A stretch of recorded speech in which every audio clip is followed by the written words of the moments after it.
vim falar sobre o primeiro livro de uma série muito famosa, onde a gente vai ter uma mistura de seres e deuses da mitologia grega com o nosso mundo real. A gente também vai ter um trio de personagens incríveis que com certeza vão te cativar. Meu nome é Júlia Calisto e hoje eu vou falar sobre O Ladrão de Raios, do Rick Riordan. Esse é o primeiro vídeo do projeto Rick Riordan. E se você não sabe do que eu tô falando, assiste o vídeo que tá aparecendo aqui nos cards e também na descrição do vídeo, porque lá eu explico tudo direitinho. O Ladrão de Raios é o primeiro livro da série Percy Jackson e os Olimpianos e foi publicado em 2005 lá fora e aqui no Brasil em 2008 pela editora Intrínseca. São 5 livros no total, sendo eles O Ladrão de Raios, O Mar de Monstros, A Maldição do Titã, A Batalha do Labirinto e O Último Olimpiano. Eu já li toda essa série uma vez, só que já faz um bom tempo, né? E eu precisei reler esse primeiro livro pra escola. Então, na primeira vez que eu li, eu tinha gostado muito, e nessa segunda, a minha opinião não mudou em nada. Assim, com a memória um pouco mais fresca, eu resolvi fazer esse vídeo aqui pra vocês.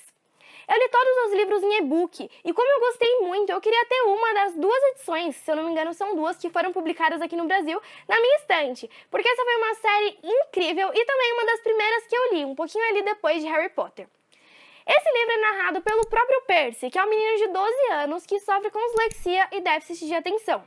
Para ele é muito difícil se concentrar, o que prejudica bastante na escola. Tanto que em 6 anos ele mudou para 6 escolas diferentes. Ele sempre acabava se metendo em alguma coisa e aí ele era expulso dessa escola. Algumas coisas bem estranhas também aconteciam na vida dele, sabe? Por exemplo, quando ele era pequenininho, ele estrangulou uma cobra com a mão dele. E ele também jurou ver um homem com um olho só assim, no meio da cara, sabe? Só que quando ele falava isso para as pessoas, obviamente ninguém acreditava.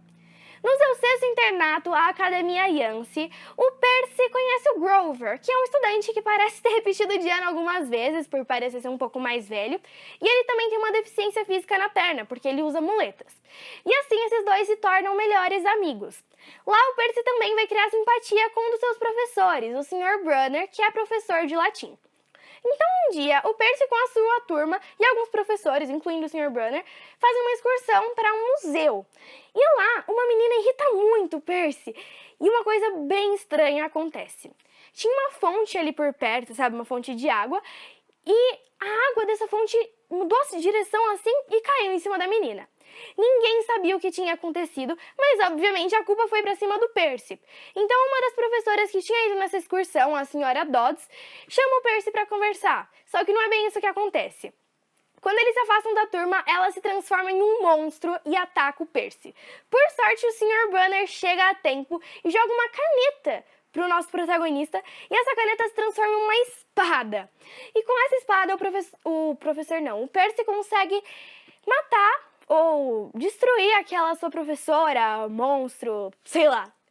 E, gente, esses primeiros capítulos podem parecer um pouquinho estranhos pra vocês, mas a gente tem que lembrar que o livro é narrado em primeira pessoa pelo próprio Percy. E imagina só, do nada, a professora dele virar um monstro. Realmente, ele deve estar bem confuso. Então, fique tranquilo que depois as peças vão se encaixar. Quando ele se recupera ali do choque, ele vai falar com as outras pessoas, né? Gente, a senhora Dodds se transformou em um monstro, sabe? Só que parece que ninguém lembrava dela, como se ela nunca nem tivesse existido, sabe? E a única pessoa que hesitava um pouquinho quando ele falava da professora era o Grover. E, gente, essa é só a primeira de muitas aventuras que o Percy vai se meter e de muitos segredos que ele vai descobrir.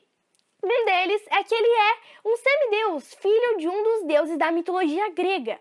A gente não sabe qual ele é ainda, né? Não vou falar pra vocês também, só lendo mesmo pra vocês descobrir. E agora, o nosso protagonista vai ser obrigado a partir em uma missão, onde ele precisa encontrar um artefato mágico muito poderoso e impedir uma guerra entre os deuses. Gente, o foco de Percy Jackson e os Olimpianos vai ser totalmente na mitologia grega, já que o nosso autor é um estudioso de mitologia. Nesse pouquinho que eu falei aqui pra vocês, talvez vocês tenham percebido que a gente vai ter várias criaturas, seres e deuses nesse livro aqui. E essa é uma coisa muito bem explorada, sabe? O Rick Riordan conseguiu trazer isso de um jeito muito fácil de entender. Antes de eu começar a ler, nada sobre mitologia grega, mas eu saí assim, já mais interessada e querendo ler mais livros sobre. E as coisas não são explicadas de um jeito cansativo, didático, sabe? É tudo muito fácil e muito simples de se entender. Por exemplo, algum personagem novo aparece ou alguma situação nova acontece ali, o autor explica pra gente. E a gente nem percebe e tá aprendendo um monte de coisa, sabe? Então, quando a gente sai só desse primeiro livro, lembrando que são 5 na série Percy Jackson e os Olimpianos, a gente percebe o quanto de coisa nova a gente conheceu. Outra coisa que é muito bem desenvolvida são os personagens dessa história, gente. Todos eles têm qualidades e defeitos, o que deixa eles mais próximos de nós, humanos, leitores, pessoas de verdade, né? Porque eu já vi em alguns lugares, por exemplo, os protagonistas, os heróis só tinham qualidades e os vilões só tinham defeitos. E aí tira aquela veracidade, mesmo que seja um livro de ficção, às vezes não fica tão legal isso, né? E eu acho isso bem importante. E não tem como escolher um personagem favorito de Percy Jackson, gente. Nossa, todos eles são incríveis. Eu adorei acompanhar a história, acompanhar os poderes deles se desenvolvendo, sabe? E eu me apego muito fácil com os personagens, então eu adoraria ter uma conversa, adoraria ser amiga deles mesmo. Então, todos os personagens são muito bons, mas assim, também tem aqueles personagens que você odeia, sabe? Ou você ama muito o personagem, pelo menos no meu caso, ou você não gosta nada. E uma coisa que eu acho muito bonitinha é um trio de amizade que vai se formar aqui. A amizade vai evoluindo aos pouquinhos no decorrer da história. E assim você vai vendo quanto aqueles personagens se gostam e o quanto eles fariam pra ajudar uns aos outros, sabe? E chega um momento que você já não consegue mais imaginar eles separados, por exemplo, fazendo missões separadas, porque cada um tem um talento. E você sabe que em algum momento ele vai precisar do outro, sabe? Então, eu realmente já não consigo mais separar esse trio de amizade que a gente vai conhecer em Percy Jackson. Eu falei dessa coisa de qualidades, defeitos, né, de aproximar dos seres humanos, das pessoas reais. E essa é uma coisa que a gente vai ter com os deuses que vão aparecer nesse livro também. Não são todos, mas aqui a gente vai quebrar aquela ideia de que os deuses são todos perfeitos. Eles são muito poderosos, mas aqui no livro eles não são perfeitos. A gente vê que vai ter brigas e vão ter guerras, vai ter mentiras entre os deuses. Então isso deixa eles mais próximos dos personagens, né? Por exemplo, tem um deus ou deusa, não vou falar qual é aqui pra não dar spoiler pra vocês, e ele ou ela é diretor do acampamento Meio-Sangue. E aí você vê essa divindade interagindo com os semideuses, com os seus próprios filhos, e a gente vê que eles parecem ser pessoas reais, parecem não ser, nossa, ser deuses poderosos, mesmo que eles tenham aqueles poderes, sabe? Então eu achei essa coisa bem interessante. E uma coisa que com certeza vai te impressionar é o acampamento Meio-Sangue. Gente, os personagens não passam tanto tempo ali. E esse é um lugar que lendo você vai descobrir o que ele é e você vai com certeza adorar. Eu adoraria visitar, gente, porque é um lugar muito bem descrito, é um lugar que... Nossa, você consegue imaginar os personagens indo lá. Nossa, se eu pudesse ir no acampamento Meio-Sangue e passar um tempo lá, tanto com aqueles personagens quanto nesse lugar, seria com certeza incrível. E se você se apega aos personagens igual a mim, você vai passar um pouco de raiva no final desse livro, gente. Nossa, eu lembro que da primeira vez que eu li, eu simplesmente não queria acreditar no que tinha acontecido. Eu fiquei em choque, assim, no final, sabe? Porque... Gente, tem um plot twist gigante aqui. Só que na minha segunda leitura, uma coisa muito boa aconteceu. Eu consegui, lendo assim, perceber alguns detalhes que talvez se eu tivesse prestado um pouquinho mais de atenção na minha primeira leitura, eu não teria passado tanta raiva assim. Mas por outro lado foi bom, porque eu me surpreendi bastante no final dessa leitura. E como esse é o primeiro livro de uma série, a gente vai ter vários questionamentos e coisas que vão ficar em aberto para as próximas. E, gente, eu já vou falar aqui pra vocês, eu não lembro da maioria das coisas, tipo, dessas revelações que acontecem nos próximos livros. Então eu posso me surpreender bastante nessas releituras.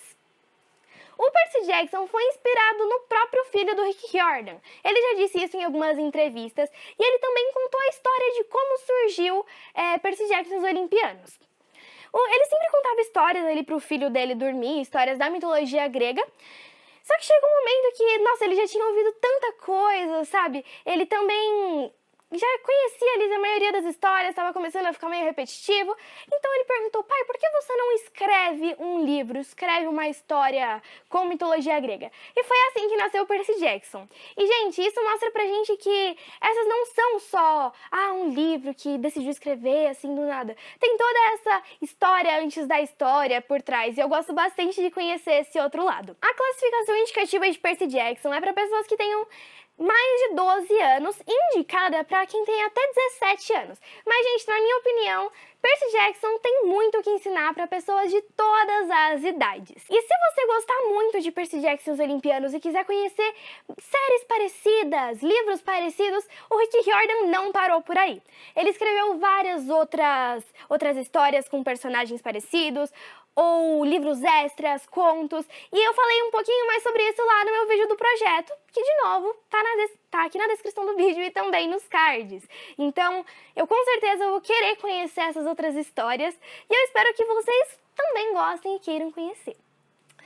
O primeiro e o segundo livro dessa série já foram adaptados para o cinema, só que não deu muito certo, sabe? Porque alguns detalhes bem importantes foram tirados, algumas coisas que não estavam no livro foram colocadas, e aí o pessoal que tinha lido os livros não gostou muito assim. Se você não conhece a história dos livros mesmo, você pode até se divertir, como foi o meu caso. Eu assisti os filmes antes de ler os livros, mas depois fiquei meio decepcionada, sabe? Porque eu acho que a série Percy Jackson e os Olimpianos tem muito, muito mais potencial. Mas o Disney Plus vai lançar uma série dessa coleção de livros aqui, e dessa vez o Rick Riordan tá acompanhando tudo de perto, então a gente não vai ter essa mesma coisa que aconteceu com os filmes. A gente não tem uma previsão certinha de estreia, sabe? Mas o próprio autor acha que pode sair em 2022, mas por causa dessas coisas da pandemia, pode ser que seja adiado. Eu só espero que saia logo, porque eu tô muito ansiosa pra ver essa série tão incrível adaptada pras telinhas, né? Gente, foi isso. Eu espero que vocês tenham gostado de conhecer mais sobre o Ladrão de Raios. Esse daqui foi o primeiro livro de uma série que iniciou a vida de várias pessoas, a vida literária de várias pessoas, inclusive um pouquinho da minha. Agora a gente vai começar a entrar um pouquinho nesse universo de seres e deuses da mitologia grega, porque eu vou ler a página 31 de O Ladrão de Raios, então continue aí.